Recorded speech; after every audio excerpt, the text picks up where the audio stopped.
Welcome to the Hustler's Handbook podcast. I'm Easton. In this show, we explore the stories of relentless go-getters, uncovering the secrets behind their success. We talk life, work, and everything in between. The highs, the lows, and the grit it takes to keep pushing forward. Tune in and get inspired right here on the Hustler's Handbook podcast. Hello, and welcome to the Hustler's Handbook podcast. I'm your host, Easton Johnson. Today's guest is radio personality, professional mentor, and host/producer of his very own podcast, Seahawks Man to Man, Christopher Kidd. Christopher, welcome to the show. What is going on with you guys? How are you doing, my man? Good. Really appreciate you joining us today. So just give us a little bit of detail and background about yourself and what led your passion for sports lead you into a career of sports radio. Man, where do I begin? So growing up as a kid, I grew up in South Seattle, went to public school K through second grade, and then transferred to a private school known as St. Therese over there in the Central District.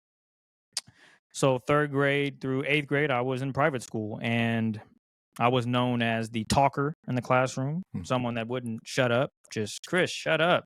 You talk too much. And I didn't think anything of it.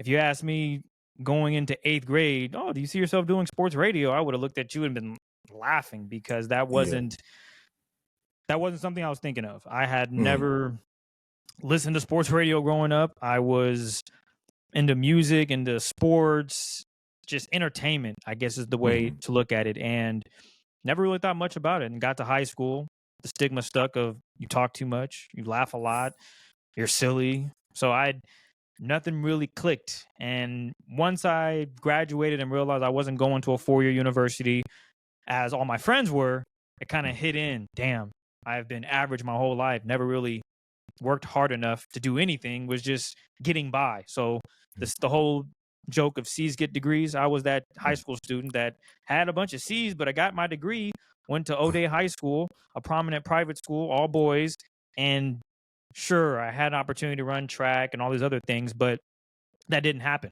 And now I'm sitting here thinking, dang, just graduated, about to be 18 in the summer. So what do I do? And my mom was, you should probably go to community college, which we had talked about before, but I didn't want to do that. I did not want to go to a CC while my friends were going all over the U.S., Washington State, going to the East Coast, getting the full college experience. So I sucked it up and ended up going to a community college and started thinking about what I wanted to do. And the first thought was, I'll become a police officer. I know a lot of people in the hood. I'm a community guy. Everybody knows me, and I can see myself doing that. And then I started thinking, I said, damn, when have I ever seen a 5'4", 135, 40-pound police officer? And I say, that's not going to happen. No one's going to take me serious. If I pull a dude over that, 6'3", hop out the car, it might be a problem. He might want to try to take me, and I'm not trying to deal with that. So when I went to South Seattle Community College, I was studying criminal justice, transferred to Bellevue because I just didn't like the fact that everybody was getting loans. All my friends were getting loans. And I was asking them, how much does your mom and dad make? And they're like, X, Y, and Z. I said, man, your parents are making X amount more than mine, and I'm not getting no financial aid. I was really confused. And I talked to a couple of homies. There were twin brothers that actually went to Bellevue College.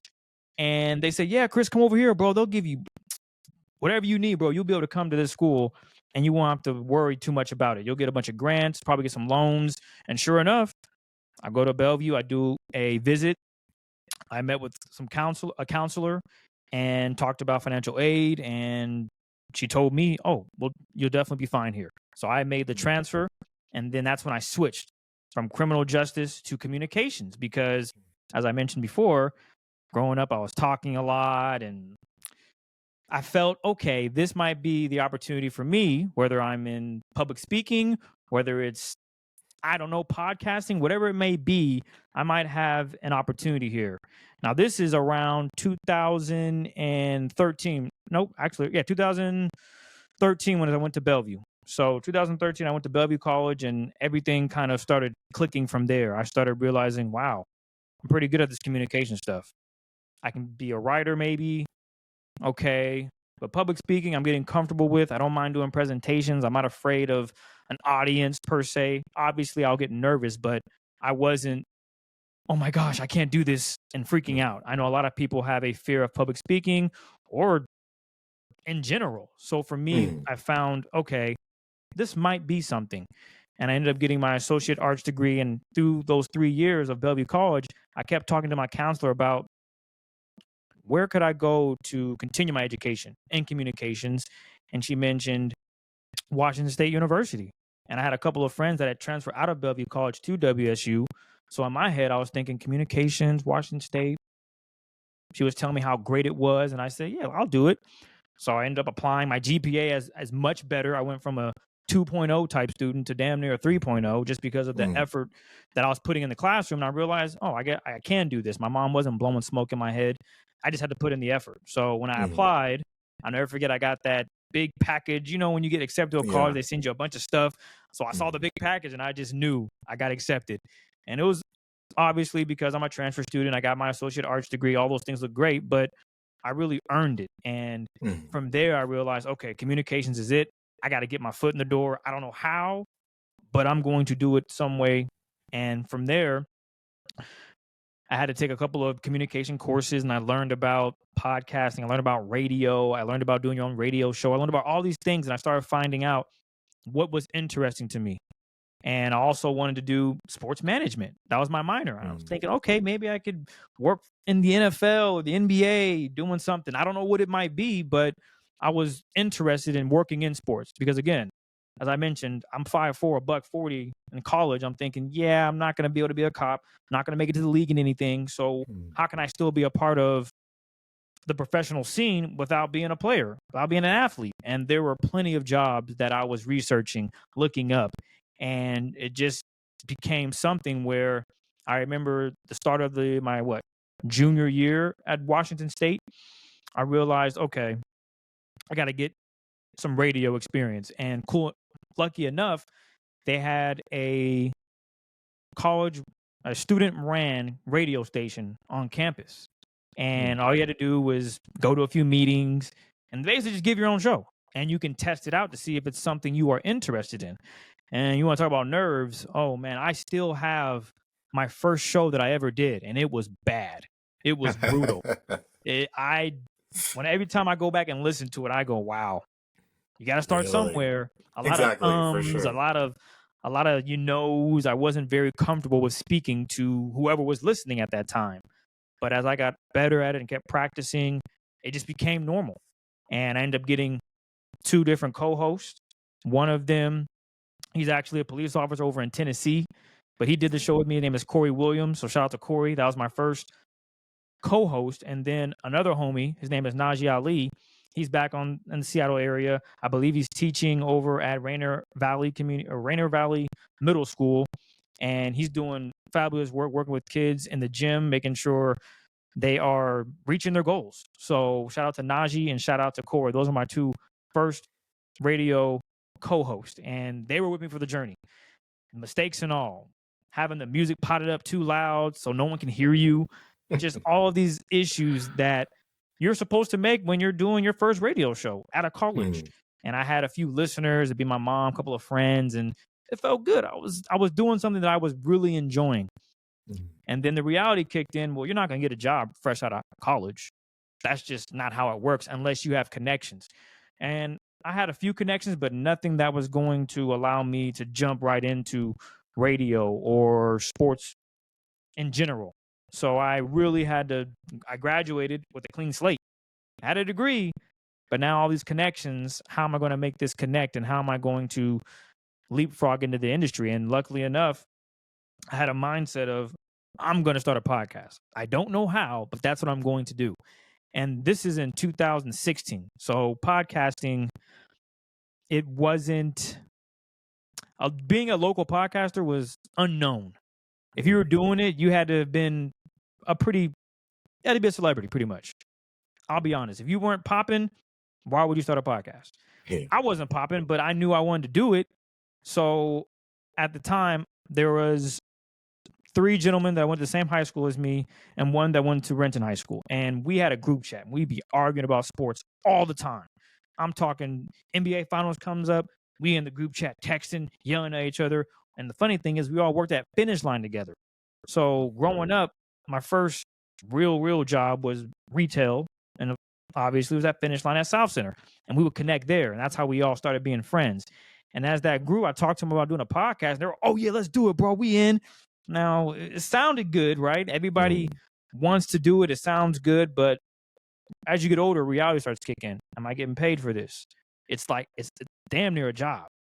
You're spending hours talking, communicating, setting up shows. I'm doing all the editing. So it's time consuming.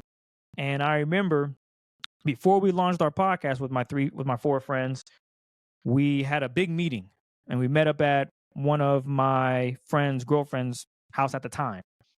And I remember before the meeting starts, she came to me and she said, you do know this ain't going to work, right?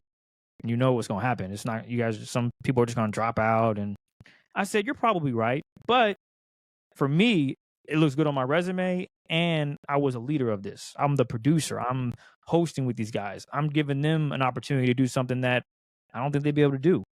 And sure enough, we started doing it and it was great. We were doing it once a week in my parents' basement. I used to have we used to close the door. I used to put a piece of paper on the wall and says live recording in session. I need y'all to shut up upstairs. Like we were really doing it. And they would come over I want to say it was every Wednesday from around 6 to 8 p.m. We would be recording and we would talk NBA, NFL, high school, all the way up to the pros. And our podcast name was Jukes and Hoops. So you can imagine Jukes for football, Hoops for basketball. And it was a great run. And I enjoyed it. Unfortunately, it did come to an end just because we're getting older. Guys is now 24, 25. They're making money. They got a new job. Oh, I'm not available on this day. Oh, I can't do it on this day. So 11 months in, it's now just me and another guy, just two of us. Started off at 4. 11 months later, down to 2. And at that point, I said, look, I appreciate you wanting to do this, me and you, but we can't continue to do this anymore just because we're not a whole team. It doesn't make sense. People would listen because it's all of us. Now, I'm not acting as if we had hundreds of thousands of followers. We didn't. But we were building something. And I learned a lot about that process and the work that it takes to start a podcast.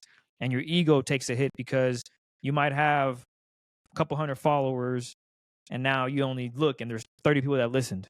And I was like, damn, only 30 people listened? It's like, hey, bro, how many of y'all promoted it? That's another thing, promotion. Yeah. A lot of these guys weren't going on Twitter at the time, weren't going on Instagram and talking about the show. I would be the only one doing it. So we had another meeting before everything fell apart. And I said, yo, you guys got to promote the show. Promote it. Like, I know it's weird when you talk about yourself and say, hey, come check us out. But you might get 1 to 2 people that might check it out. And then word of mouth, it spreads.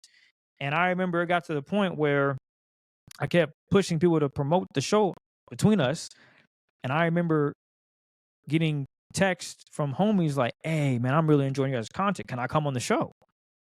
Like, oh, well, yeah, you could. Absolutely. I don't mind it. And we would have guests every now and then. And I would never reach out to them. It was cool that people listened to us and wanted to join our show. And that's what I thought was cool. I said, hey, we might not have 3,000 listens. We might only have 157. But we're growing. We're getting better. And now people want to join in on conversation. And that's all we really wanted. We wanted people to join in and disagree and have fun with us and talk sports. That's what it was all about. And it came to an end, but it was a great run. And every now and then I'll post our cover art on social media and they'll hit me. I'm like, damn, man, that was a great run. I wish you were still doing it.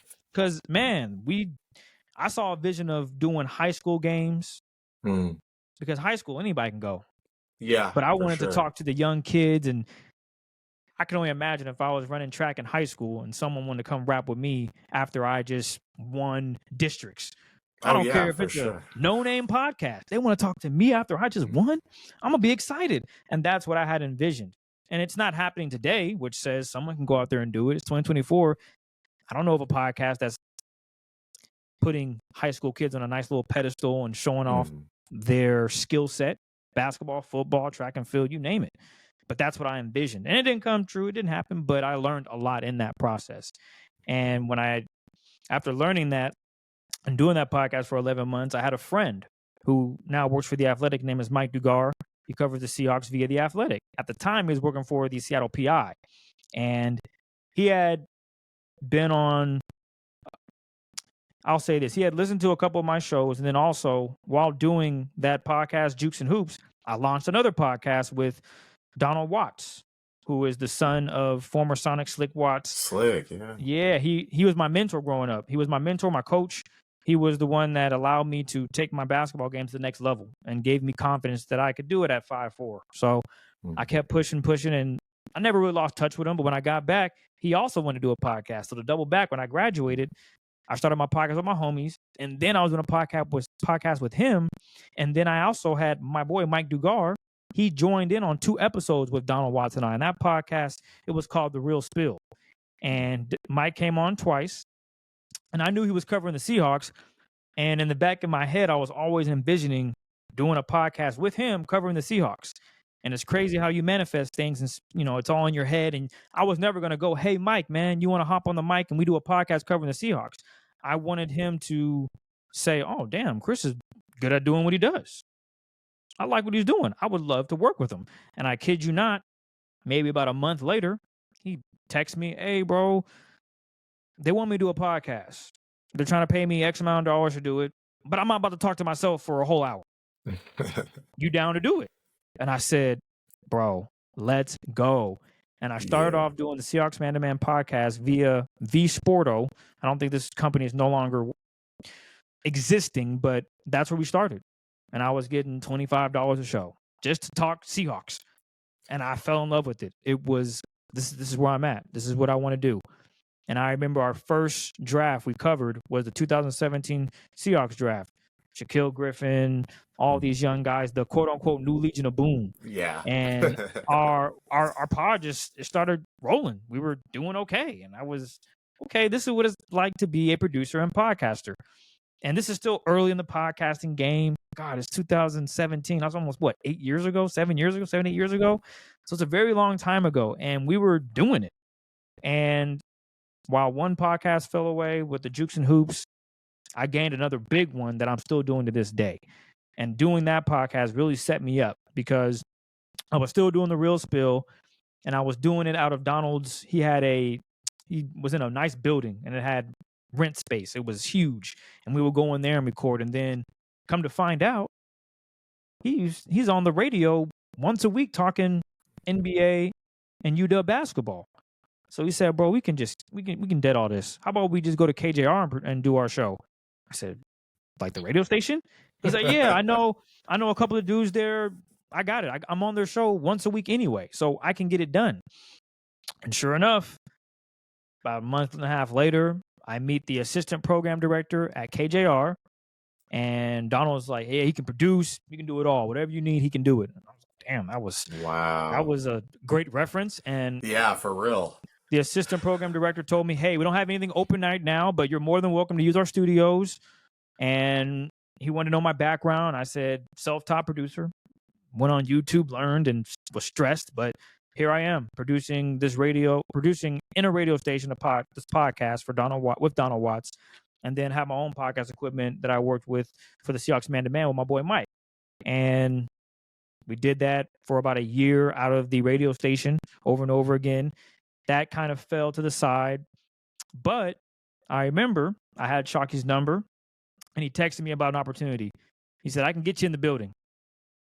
And I said, I'll take the job. Come to find out it was doing traffic. So I was a traffic producer, 5 a.m. till around 11 a.m. But it sucked, but I was in the building. So I knew, okay, I'm in the building. I'm in iHeart.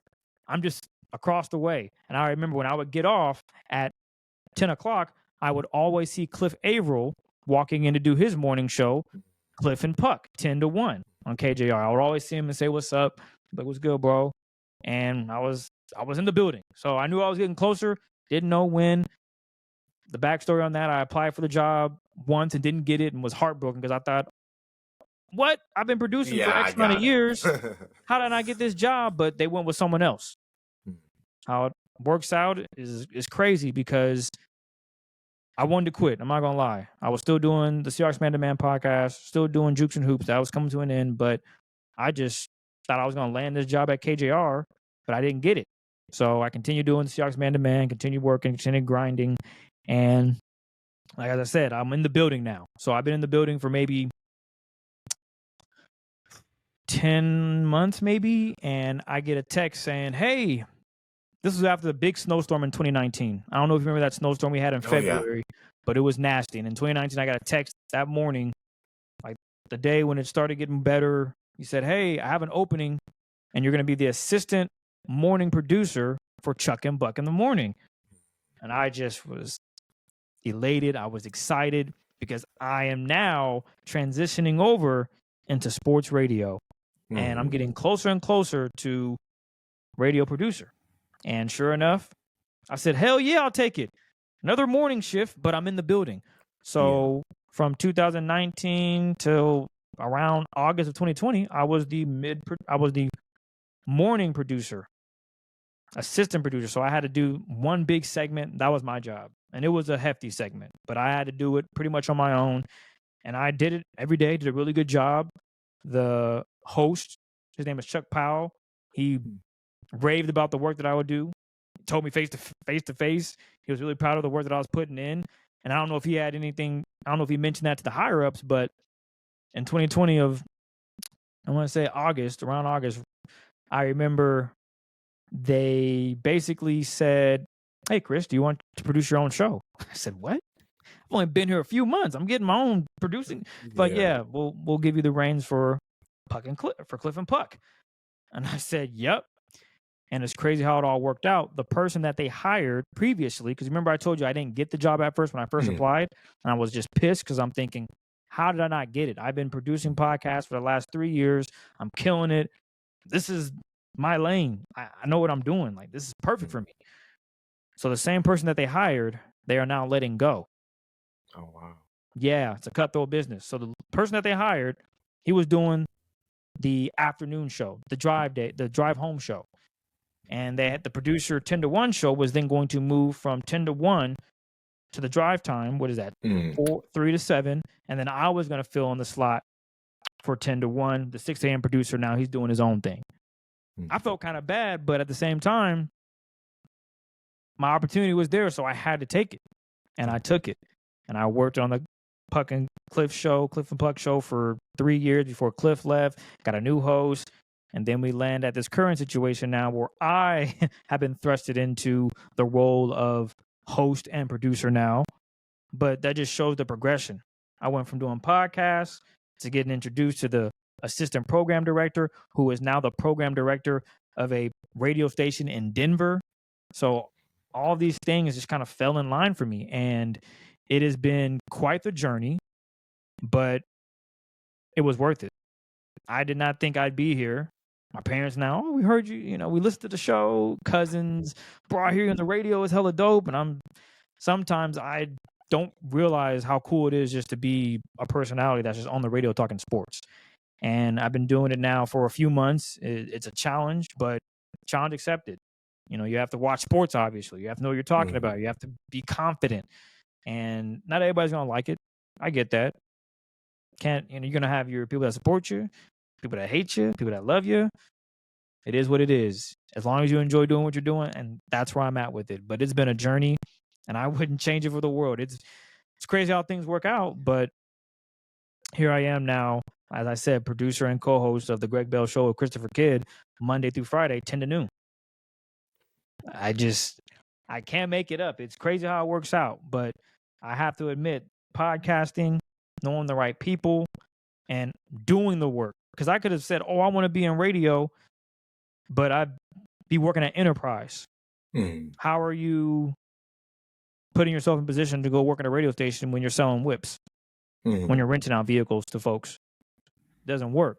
So I had to find the hustle, do the podcast, still find a job that pays me to do something, whatever it is, and be able to manage and juggle that. And I was able to do that. And it's not easy, but I'm a living example of, if you do it, I promise you good things will come from it. And that's exactly how it happened. I did it. I was still working a full-time job, but on the side, I'm out here doing a podcast, doing multiple. People that are doing really well for themselves. As I mentioned, Mike Dugard noticed the hustle. We had been friends before. We had argued about sports before. So it was no question he would be, I'll reach out to Chris, see if he wants to do it. And they're paying me. where can I sign? So Mm. that just grew into something, and here we are, almost 7-8 years later, still doing the podcast.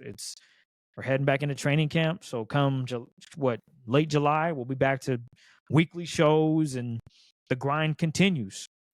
Mm-hmm. So from doing like all the producing and all the like grind and grunt work, like what has helped you maintain the consistency and wanting to stay motivated? Because obviously it's a lot of work that you're doing in the background.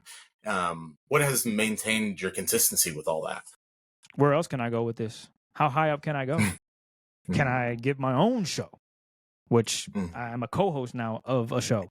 So for me, it's how far can I go? I'm enjoying it too. That's another thing. I love it. It's fun. Again, I get to talk on the radio for 2 hours every day about sports. Yeah. I'm not complaining. I'm not out here making $200,000 a year, which would be nice, but I'm enjoying what I'm doing. And I think so many people get caught up in how much money they can make versus do I really enjoy what I'm doing? Now, I'm not knocking nobody, but I know if I can make $70,000 a year and I love it, I'll probably make it. I'll be all right. I know it might not be the greatest thing when you live in Pacific Northwest because everything is expensive, but if you play your cards right, you can definitely make it work for sure. But I also made a lot of money at a job that I didn't like, and I couldn't stand it. I could still work there and be making hundreds and thousands of dollars a year, but my brain couldn't take it. I would come home complaining, crying. This is trash. I couldn't do it. The money was cool. I'm not gonna lie. If I was still there, I'd probably be I would be a manager because that's what they were setting it up for. But I just couldn't do it. It wasn't fun anymore. I was like, bruh, I'm tired. I'm exhausted. I don't know how y'all do this. But when them dollar signs add up, you're like, damn, I get how they do it. Yeah, you can make a pretty penny. So I made the decision, I'm going to try to find something I love to do. And if I can make money off of it, great. If I can't, okay, we're going to figure something else out. But for now, I'm loving what I do, and it's sports radio, podcast production, and I can't complain. So that's what keeps me motivated, is knowing that there's still more to go. My story doesn't end here. I could become anything pretty much in this scenario. I've done a few television hits thanks to knowing the right people. My boy Mike knows a gentleman that works for Cairo that has seen or heard or whatever to our podcast. I said, hey, let's do some TV. So I've done over the last 2 years, 4 or 5 TV hits talking Seahawks. Got paid for that too. So it's all been just a great opportunity, and who knows what could happen in 10 years. Maybe I'll try to get on with TV. But I'll tell you this, the grind and putting in the work has presented itself to do these things, because had I not, I wouldn't be doing a podcast with the Seahawks. I wouldn't be doing any of this. I'd probably be still slinging vehicles at Enterprise and grinding, working my ass off, making good money, but I'd come home pissed off every day because I'm dealing with people that are entitled to things that they think are these vehicles. It's just a lot. So I personally can't do it. Shout out to my homies that are still working there, that are now branch managers, bringing in the bacon. They can do it. It's not for everybody. And I realized after 11 months that it ain't for me. But that's partly why I ended up quitting, because I for sure was like, oh, I'm going to land a job at KJR. Didn't land it. Now I have no job. So now my mom said, just sit on the couch. You've been busting your butt for the last 4 years. You went to WSU. You got your degree. You started working immediately. Just take a break. I took a month off, and that was great. I really got to just sit on the couch for a month. After that month, though, I had to get to it. I had to get the bacon again. And I had connections, and I got a quick job. And then that process started again. So the motivation again is, where can I go from here? Where can I go? I don't know where it might be, but I know if I put my head down and I grind, where I'm at now has shown that it has worked. These past 10 years. I was going to ask that. Go ahead. Yeah, go ahead. Go ahead. Sorry. Go ahead. Yeah, I was just going to say that these last 10 years have shown that hard work has put me in this position. And it's crazy. And that was my question. Do you do you think the hard work and the consistency separates yourself from other people? Because you're working in 2 industries that are very, popular, podcasting and sports radio. What do you think? What separates yourself from anybody else that's doing that type of stuff, especially podcasting? my personality. I'm fun to work with. If you go to KJR and ask who's someone that's fun to work with, whether he's producing or you just see him it's me, my personality, and I enjoy doing it. And that's things you just can't get everywhere. Some people are duds. They're just like, bruh, I see him. But you see me, it's like you smile. Oh, what's up, Chris? Like that's the energy I bring to the building. And it's valuable. Now, I'm not the highest paid man there, but they see something, they see value in it, and they've kept me this long. Because I'm not going to lie. I've been through cuts. And I was like, damn, they're going to fire me because I'm a producer. I'm making minimum wage running a show. They can find another 21-year-old that can do the same thing. Once you get in the building, you're expendable. Unless you bring something to the table, which my energy, my passion, my hard work, I never say no. Very rarely do I say no. When they need, hey, Chris, can you do this? Hey, yep. I make sure that, damn, Chris has said yes to almost everything we've ever asked. That sticks with them. They remember those, hey, Chris, can you do this on Saturday? Yeah, I can do it. There have been stuff that I've missed because I've been working on weekends. But now I'm at a stage where I'm kind of now getting into that host and co-host role where my shift now is literally those few hours that I'm on the air. Outside of doing a little production, I am now transitioning myself to a co-host. And the goal would be full-time co-host. So now they're not asking me to come do a shift in production. Now it would be, hey, we want to send you somewhere to do a show. So it's different now. So that's kind of how I'm looking at it. That's cool, man. And it's cool to really hear the whole the transition from like podcasting, starting at the very beginning and working your way through and staying consistent. And it actually works. So many people would be like, oh, this fell through. Maybe this isn't for me. So maybe I should just move on, Well, but the thing is, maintain that consistency. Remember, I didn't get the job at first, so I could have easily quit. But shout out to my girlfriend, now my fiance at the time, she told me it's not your time yet. And hearing those words, not your time yet, it really resonated because, okay, I've only been doing it for 3 years. I get it. But what if the person that they hired has been doing it for 6? You're going to take 3 years or 6 years. Sometimes it comes down to that. I had the connections too. Because remember, I got in the building with the connection. But sometimes just having the experience, it changes things for me, for anyone. So for anyone listening that's passionate about something that they're doing, whether it's entrepreneurship, whatever it is, just because it doesn't start off the way you want it, doesn't mean you won't get there in 5-10 years. It takes time and consistency. I could have easily quit. I'm not going to lie. I could be some branch manager. I could be at finish line as a manager, whatever. But I decided I'm going to keep thugging it out, keep grinding, and see what happens. And sometimes you need a little luck, and it happened. I had a little luck in there, but ultimately the work and perseverance paid off at the end. So productivity-wise, because you're going, you did bring up prior to the podcast that you put your phone away. Like, you don't mess with your phone. Can you put in more detail about that? Yeah, so when I'm working, no phone. Because it's very easy. I can pull my phone right now and just be doing stuff, but the phone distracts you. It really can get in the way of, you can find yourself reading. You grab your phone, you are now on your phone. And you look at the clock, you have been on your phone for a whole hour. So imagine if you're producing a podcast and you grab your phone while you're supposed to be editing and getting clips ready, and you grab your phone. You're going to get sucked into Instagram, to TikTok. Well, I don't be on TikTok, but I know those are things that just suck you in with the videos, with the hilarious stuff, with the content that is for you, the content that you want to see. I play flag football, so a lot of my content, if I go to my search, it's going to be flag football. It's going to be football. It's going to be ab workouts, pull-ups, push, all this stuff to get you sucked in. So for me, when I'm working, I have to put it away. The only time I use my phone technically is during the season, during the NFL season, because I am tweeting. I am using my phone for work. It's not so much I'm on it to just be on it.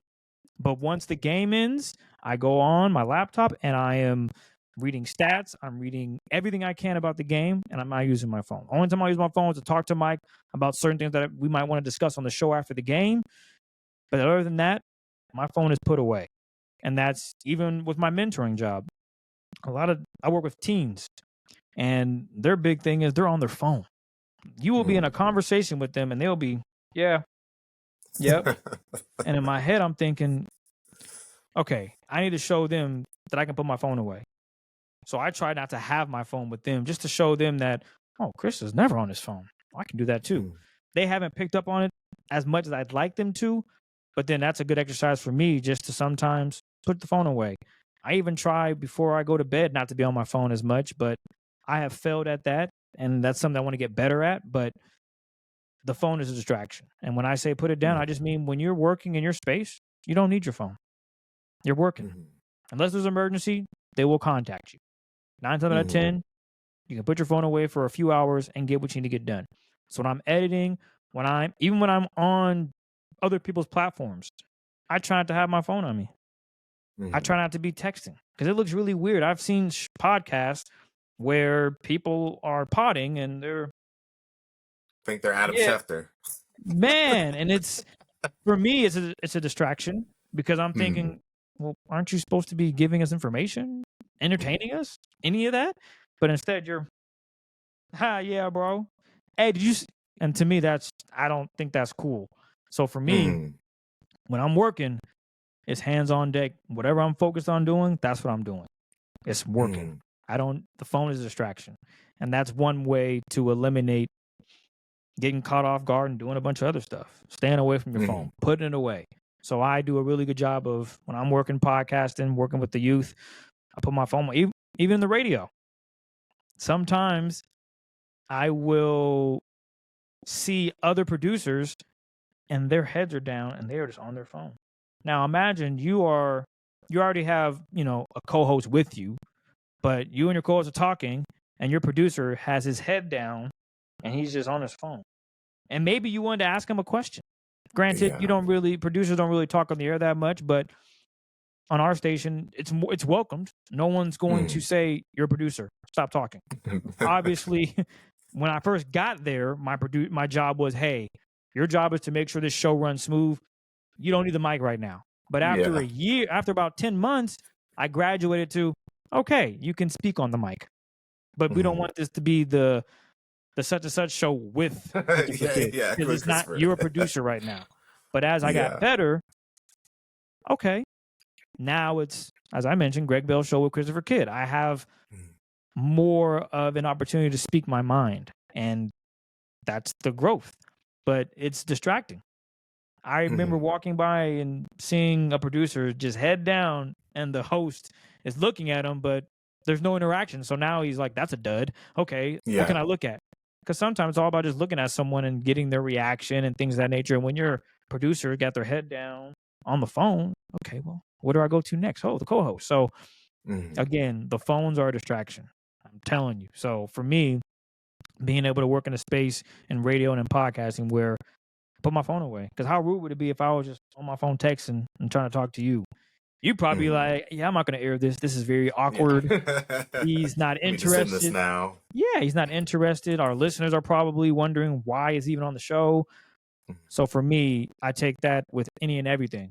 You ever been to the mall and gone to a kiosk and the person's on their phone? They look like they want to sell you anything? Probably not.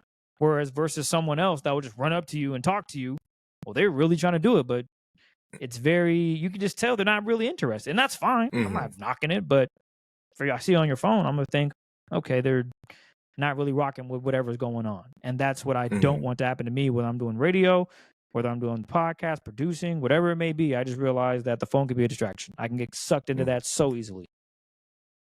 And such a simple like productivity task, but most people are constantly on their phone. They feel like they need it as a source of like comfort. So and don't get me that wrong. Alone would be huge. I think I need it sometimes, but then I have to remember I don't. It's a phone. Yeah, I will be fine. I will be good. Yeah, I was fine back in the day before they were big. So yes, we have blown it up into everything. Our phones are everything. We have a lot of information, but it ain't everything. Exactly. I want to circle back to mentorship. So outside of podcasting and being on the radio, you talk about being a mentor to teens. So can you just talk a little more about that? Yeah, I'm a professional mentor with Friends of the Children of Seattle. Basically, our job entitles of I have teens, so I get them in sixth grade. So I think 12, 13. I get them from sixth grade all the way through high school, their senior year until they graduate. My job is to essentially make sure that they graduate high school, prevent early parenting, and making sure they stay out of the system. Two of those things I'm not too worried about. They're not, a lot of them aren't in the sex ain't really something that they worried about at their age. A couple of them, as they get to junior and senior year, okay, cool, but I'm not really worried about it. Jail, they're not really out in the streets. Graduation, though, is another whole ball game. A lot of these kids just don't have the desire. And when I say desire, I'm talking, bro, I just need you to get a C. They're not even trying to do that. Yeah. They don't. They just don't have the. I got a D. That's passing. I'm like, that's not gonna get you anywhere. Yeah. Oh, I want to go to trade school. Do you know what it takes to get into trade school? So for me, I'm dealing with now because I had them in sixth grade. They're all now in high school. I have one seventh grader.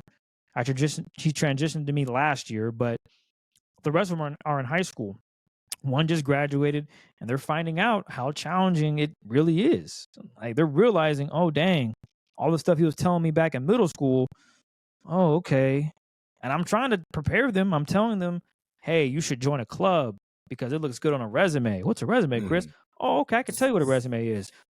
Now they're a junior. Oh, I want to apply for a job. Well, what's on your resume? I'm a student. You got good grades? Not really. Well, you can't put that down. You play any sports? Nope. Okay, so your resume is just a student. You're not in any clubs. So my job is to basically make sure that they're doing the things they need to do to go to the next level, whether it's college, trade school. But the biggest thing is I want to make sure they graduate, stay out the system, and prevent early parenting. So all those three things encompassed, that's what I do. And I see them, I have a caseload of 9 youth, and I see them Monday through Friday. So pretty much when I get off air around noon, I do some editing. I'll be out of the station by no later than 2:00. And then I pick up a youth, and they're all over King County. So Seattle, Kent, Auburn, North Seattle, Ballard area. I see each of them individually, sometimes pairing them Monday through Friday. And I'm doing all those things with them. Schoolwork, resume stuff, just preparing them and trying to help them in any way that they can so they can graduate and go on with their life. So that is my role there. And I've been there for a long time now. That's huge, man. And what made you want to get into mentoring? Connections. A lot of my jobs have come through knowing people. I didn't want this job because I'm not gonna lie to you. I hate these damn kids. Can't lie to you. Kids get on my nerve, man. But they pay me decently enough, and I'm able to make it work. So my homie, his name is Steph. I played flag football with him on the weekends growing up, and I was I was in community college at the time, so I was in my early 20s. And he was like telling me about this job that he was doing. I'm like, oh yeah, that's great, cool. You work with kids, ain't gonna be me. Can't stand them. So unless you're my cousins, my little cousins are cool, crazy. I love them. But random kids that I don't know, these kids bad as hell. I don't know if you've seen what's been going on in the news and whatnot, but this new generation of kids, man, they just bad. Like I thought I was bad growing up. Boy, these kids is bad. So anywho, I work at elementary school, and I only work till 5th grade, and 5th graders talk back, so I can't even fathom. Bruh, everything you dealing with, I'm dealing with. Everything. So anywho, he is telling me about the job, and I'm like, yeah, that's great. Let's play ball. So in that period, I remember I told you earlier on the show, I said, my mom told me to take a break, a month off and don't work, and I didn't. So one of my good friends, Kali, you know Kali? Yeah. He worked over at, there's a spot in somewhere, I forget where it was, but he had a job there. It was basically a hotel gig, reservations agent. And he was like, bro, I can get you on. I said, cool, because I need some money. So I ended up working there. And after like 10 months, I was like, yeah, I can't do this. I can't do this. It's a great job. I appreciate you, Carly, for hooking it up, but I can't do this anymore. And my boy Steph was like, hey, man, you would do great here. You'd be a great mentor, man. The kids will love you. You're doing your radio. You're doing your podcast. You do all these things. You'd be great. Because at the time I was doing the podcast. I wasn't in radio yet, but I was doing the podcast. He's like, bro, you'd be great, man. You're great with kids. I know it. And I'm just like, bro, I hate kids. And he was like, bro, I already told them about you. How about you apply? I'm like, why would you tell them about me? Like, you've already right, my name's out there. Yeah. And he's like, bro, just apply. And I'm like, my resume doesn't even look anything like it needs to for this type of job. For kids. I've worked like it just says podcaster. What am I gonna do with this? And he was like, bro, how about this? You send your resume to me and my wife. We'll make it work. I'm like, whatever. I needed a job because I was trying to quit the one that C-State hooked me up with. So I ended up getting out of that. I applied for the job and I got an interview. And I was like, oh God, I got an interview. I didn't think I was gonna get the interview just because it don't line up. But Steph he must have gave the greatest reference because they interviewed me. And I thought I did a really good job in the interview. I thought I did a really good job because I was like, yeah, I could probably get it. And sure enough, I got it. And I was like, oh, damn, I really got it. Like, I went from podcasting to now trying to mentor. It's like, this is crazy. So that's how I got that job. And I've been there for, going on 6 years now. So shout out to my boy Steph. He put in a good word and I got lucky enough and got it. But it's really a connection. So when people tell you, oh, it's great to get your degree, it's even better when you got connections and people that can vouch for you and say, I know his resume is blah, blah, blah, but he's really good with A, B, and C. And he will change kids' lives, blah, blah, blah, whatever the case may be. So he was that for me. And that's how I ended up getting this full-time gig that allows me to still do the sports radio, to still do the podcast. Because technically, they only want you to do one thing there. They want you to be a professional mentor. They don't want, I think there's only a handful of people that might be doing multiple things. But for the most part, they want you there, like all attention there. But they realized, I don't know what they realized. They just gave me a chance and they said, cool, we can work with it. And so far I've been there and it's, it pays the bills. Like I said, I'm not the biggest kids guy. I complain all the time about it to my fiance. She hear about it every day. But I make it work because I get to do podcasts. I get to do radio. So it kind of all evens out, per se. Yeah, definitely. So just real quick before we wrap this up, a typical day for yourself. Now with your current role, as a co-host of your own show on the radio, what does a typical day look like for you now? Typical day, get up at 7, station. I'm there by 8:30, prepping for the show. If we have a guest, coming up with questions to ask guests. And then we go live, 10 to noon. Locked in, off the phone, talking sports. And then as soon as that ends, I'd probably the night prior, I had reached out to the parents. Hey, is such and such still available for an outing? Cool. Go pick up the kid, go grab lunch, go over goals, movie. We'll find something fun to do, take them home. So I'm done probably around 6, 7. And then after that, I'm chilling, whether it's watching the NBA Finals just wrapped up. So now it's Mariners baseball and all these other sports and reading on The Athletic, playing video games, playing Madden, complaining about Madden not changing. So the typical day is literally, I know.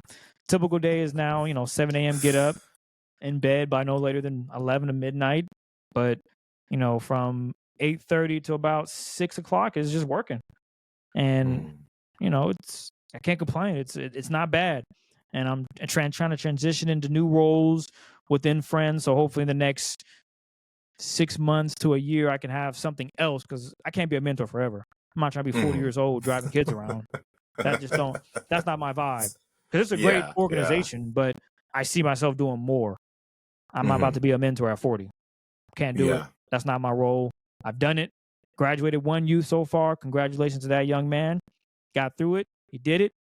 And now I got a couple more to get through. But in the meantime, I'm also looking at, okay, how can I work in this organization in a different role and still bring some positivity and all the things that they loved about me to hire me and still do that. So that's kind of where I'm at. But yeah, that's a typical day. Listen to podcasts, bumping new music. But yeah, pretty chill. It's about to get real busy though, as I said, with the Seahawks training camp. My day's about to be going to get busier because during the NFL season, obviously When there's a Monday night game, that changes the outings. When there's a Thursday night game, that changes the outings. When there's a Sunday night game, that makes it even more of a challenge just because we still record that night. The game was at 5 o'clock. It'll end at 8. My boy Mike will write a story that I'll probably drop around. He'll be done back at home around midnight. So sometimes we start recording at like 1 a.m. So from 1 a.m. till 2 o'clock, and then I'll just wake up real early and edit and then post it that same morning. So that's why I'm not a big fan of Monday night games, because I'm like, damn, I got to be up late. Grind. And, I'm complaining. My boy Mike, he's flying all across the country doing that. I'm like, I'm not going to complain to Mike because I know it's minute to him. But for everybody else, I'm tired, So it just becomes more of a grind in the NFL season. But thank God is what? 4.5, 5 months. It's not like an NBA season where I'd be like, bruh, tip off at 7 o'clock, man. But I enjoy it. It's fun. And we've built the Seahawks Man to Man podcast has built a nice little community. We're still growing, and we're excited what this season can bring because we're only getting better. And the best pod we ever did was having Pete Carroll on. I know he's no longer with the Seahawks, but I had seen him a couple of times, and Mike has always had conversations with him, and he wants to come on our show. And we were like, bro, whenever you want to come on, we will make time. Yeah, we'll make space, yeah. And when he finally agreed and we had a date set, I was just excited because now I get to really talk to him. And the best thing you can hear from a head coach in the NFL is, that's a great question. And when he said, that's a great question, Chris, I was just like, what more can I say? I'm doing the thing. I'm done. Pete Carroll said, that's a great question, Christopher. I said, oh. And I just take those things. I'm not taking them for granted, but it's just really cool because there's no way I would have thought growing up I get a chance to talk to Pete Carroll. I get a chance to speak to Coach Holmgren pretty much damn near, especially during the season, once a week. And we chop it up. And Coach Holmgren's one of the coolest dudes. I remember playing Madden 04 and seeing Coach Holmgren. That's the same dude that I used to see on my video game who I never thought I would ever meet. I see him Monday mornings, and I'm chopping it up with Coach Holmgren about NBA, about life, about traveling, marriage, you name it.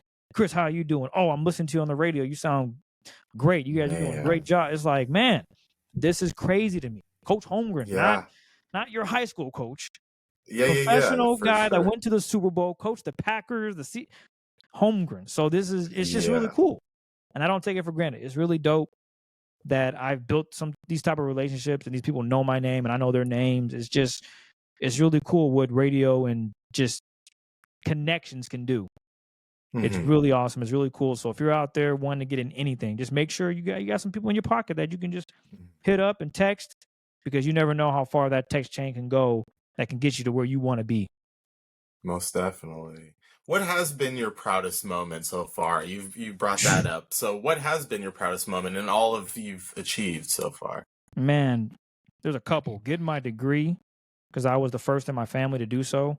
My parents graduated high school, but college was just not in their plans. They wanted to get money, and I can't be mad at them. Growing up in their era, you go to college, man, you got to have some bread. And the bread wasn't there like they wanted it, but they knew how to make some money. So they went out and started hustling. But I knew that to be where I want to be, I needed to have a degree. It might not put me ahead of anyone, but it kept me in competition. That resume wasn't thrown to the side because it just says O'Day High School diploma. Okay. Had a little more to it. So that's one moment that And the second one, the fact that I'm doing radio. I'll never forget when a homie was like, he hit me up on Twitter. He was like, bro, I've been listening to you, man. I'm proud of you, bro. I'm like, what? Because I don't know who listens. I never made an announcement. There wasn't, hey guys, I'm doing this. If you follow me on social media, then you just see it. I might just post it, but I've never been a person to put out the things that I've done or am doing. I might have a kid. You won't know till you run into me. Oh, Chris, you have a kid? Yeah. But that's just how I roll. I get it from my dad. I just work in the dark, and then when the lights turn on, wow, I didn't even know. By the way. Yeah, so that's kind of how I've been. So yeah, those two things are huge for me, man. Just, I can't believe that I'm doing it. It's just crazy to me. I used to listen to the Jubal show back in the day. My mom would take me to school sometimes, and she would have it on 106.3 FM, and I'd hear the Jubal show. I see Jubal every day now. I rap with Jubal, talk to him all the time. He's the homie. And when I first met him, I was like, bro, this is crazy. It's probably you probably be, whatever how you feel about it. But when I was growing up, my mom used to have you playing in a car. I remember the pranks she would do, my G. He still does the pranks to this day, but it just resonated differently because now we're in the same building. Although he's doing, not sports radio, he's doing music and just talk radio. We're in the building and I get to see him. And that was kind of like, wow, there's Jubal. Holy crap. What's good, man? And every time I see him, it's all love. So that's crazy. I used to listen to Cube 93, TJ, or what was it, T-Man and all them. Never met T-Man, but I'm in that category. I'm in that type of, oh, you do this. Oh, yeah. Also, I know that. Yeah. So it's that's a proud moment. Just being in this type of industry. It's hard, but I'm in it right now. And if I'm in it for another 6 months and they fire me, I got to say I did it. That's how I would look at it. And then it's on to the next step. But right now I'm soaking it all in, looking to be better than I was last week and continue the growth and see where it takes me because I don't know where it's going to take me. I don't have a calendar that says, oh, in 6 months I want to be here. My process has always been head down, bust your ass, look up. Oh, this is where I'm at. Wow. Okay. Well, keep going. Oh, I'm up here now. Okay. Keep going. That's kind of how I've done it. There's never been, oh yeah, next year I want to do this. I've never. I stopped doing that, I think, around college. Like I stopped writing down, oh, these are my goals. Because for me, if I'm working hard, I think good things will happen. If I'm not working hard, then I'll see that, oh, damn, I got to do something. Something's got to change. But with hard work, you realize things start to fall in place. People notice it. It doesn't go unnoticed unless you're, I don't know how it can go unnoticed. When you're working hard, people notice it. It's very hard to work hard. And I never knew this guy. Someone's going to be like, oh, yeah. He or she works very hard. So that's always been my motto. And that's what's up, man, because being completely honest, I listened to you in the morning when you first started, on the morning show, Chuck and Buck. And then, I started listening to Jim, Puck Jim and Puck, or Puck and Jim. Yeah. And it's just crazy, man, because it's just like, you were in the background. They'd ask you questions from time to time, say your little snippet, and then now seeing you have your own show. It's really cool to see all that manifest, man. So congratulations on all of that. Appreciate it, man. It's been a journey. I wish it would have been different because I really love working with Puck and Jim. Those are two dudes that I think they believe more in me than I believe in myself. Because Puck would always joke around and say, you're going to be doing this slot. I'm like, bruh, can I just produce? Can I just make sure your show sounds great and people are entertained? And when you ask questions, I can give an answer. And he would always tell me, Chris, feel free to speak, bro. Like, you're part of the show too. And I'm like, I hear you, but we only got X amount of time to do this segment. I can't, you have a co-host. And I respect you for wanting me to have a voice, but I know my role. And I know when the time comes, I will do so. My time is now. I wish it was in a different aspect of things, but I don't get to pick and choose when the opportunities come. Most definitely. But I definitely wasn't ready for him. Just gotta be ready for him. So Puck has been my number one ally, pretty much, because he was one of the dudes that 2 years ago, me and my boy Mike had our own show on Saturdays. And that was great. Every Saturday from 9 to 11, we would do our radio show, and it was great. And I want to do it again. And eventually maybe we will, but it's just crazy how Puck and Jim played a role in me being where I'm at today. There are so many people that help me out, but giving a shout to Puck and Jim is definitely number one on my list as well, just because those two dudes believed in me. They would always joke, yeah, Chris, you're going to be doing 10 to 1 sooner than later. We're going to be fired and whatnot. I didn't want it to happen. I'm seeing a lot of people like, oh, what happened, Chris? This is just the industry. And Puck is doing his dang thing now with his Puck Sports on YouTube. So if you guys are wondering where he's at, he's doing fine. He's doing good. I watch his shows regularly. He's funny. He's still doing his own thing. I miss working with him every day, but that's just how the business works. And Jim is also doing well. He's retired finally. He ain't got to. Yeah. That's one thing. I know a lot of the people that are probably watching like, who are fucking Jim? But those are just two guys that I work with, two hosts that I worked with producing their show, and things didn't work out the way it needed to, and I got thrust into the position to run 10 to noon and be a co-host as well with the Greg Bell Show. So it's just been quite the journey, and I appreciate you for your support, because I don't know who listens, but every now and then I'll run into someone like, "You on the air?" Yeah. Oh, I can tell by your voice. Yeah. I listen. Oh, okay. Yeah. So it's cool. I was at Subway, matter of fact, and dude was like, "Are you Chris Kidd?" I was like, "Yeah." He's like, "I can hear it in the voice. Love the show, by the way." I was like, "Appreciate it, man. Thank you." So it's just cool. You never know who's listening. Yeah, you never know. Definitely. Never know who's listening, That's who's really watching. Cool, man. So for me, it's just been like, yo, I've been on TV. Like, what? I didn't think growing up as a kid I'd be on TV talking Seahawks. I think I got set. Really? Sorry. I don't know if you heard that. Hopefully you didn't. But no. Nonetheless, the journey's just been crazy. It's been crazy. I can't complain. Being on television, being on the radio, it's been fun. I'm not acting like I'm this celebrity, because I'm not. I'm just a regular guy from Seattle, grew up in South Seattle, went to O'Day, and I'm just enjoying what I'm doing. And to be in the position and be in the place I've traveled and people I've met and seen, I cannot complain. And there's more to come.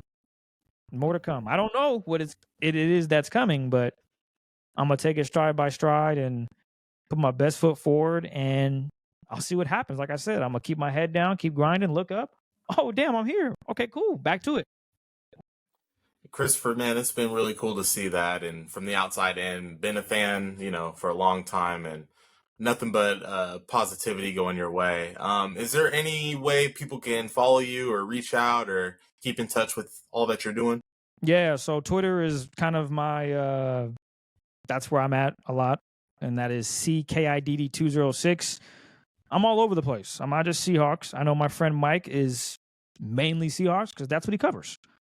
But with me, you're going to get a little bit of everything. So don't go on there expecting for me to just be a radio host and talking about the Mariners. And no, you might see me talking about whatever. So I'm very open. Even on my Instagram, people would probably not think that I am a host, producer, personality on sports radio, and a podcaster, because right now I'm in the off season and I can do whatever and say whatever. So you might see movie clips. I'm just all over the place. There's nothing that I won't do for the most part. So, but I would say, yeah, Twitter, you can follow me, CKIDD206, and then every day, Monday through Friday. If you want to hear what I'm all about, hop on. We're on KJR 93.3 FM. You guys remember that's Cube. We're now a sports talk radio, and I'm on every day, Monday through Friday, 10 a.m. to noon with Greg Bell. He covers the Seahawks for the Tacoma News Tribune. He does really great work, and now he's doing radio.